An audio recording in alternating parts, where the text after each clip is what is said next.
મારું નામ છે ડાભિયા દિનેશભાઈ, મારું ગામ છે સતડિયા ને અમારે વડ ખાતાની જમીન આવેલી છે, બગીચો છે.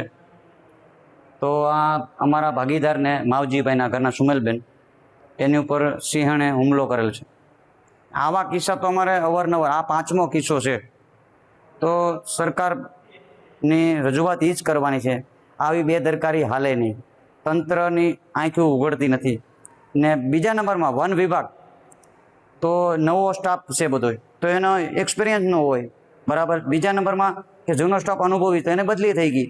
આવા અવારનવાર ઘટના થાય તો અમારે ખેડૂત લોકોને વાડીએ જવું કે ભાગીદારો રાખવા, પારંતરિક કે દિવસે ભયનો માહોલ ઊભો થઈ જાય, તમારે કામ કરાવવું કે ન કરાવવું, તો અમારે આ કન્ડિશનમાં કરવાનું શું ખેડૂત લોકોને એ કહો. અમારી કરોડો ખરબોની મિલકતમાં કોઈ કામ કરવા રાજી નથી.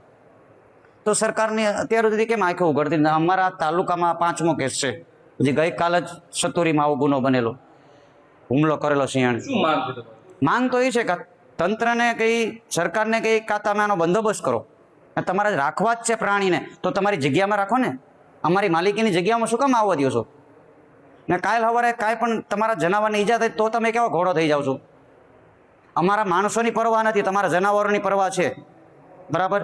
તો તમારે જનાવરોની પરવા તો તમારી હદ ઉપર રાખો ને. આ વન વિભાગનો વિસ્તાર તો નથી, તો અમારા વિસ્તારમાં આવે છે ને કાલ સવારે કાંઈ પણ માણસને બસાવવા માટે કાંઈ પણ જનાવરને નુકસાન થયું તો એની જવાબદારી કોની?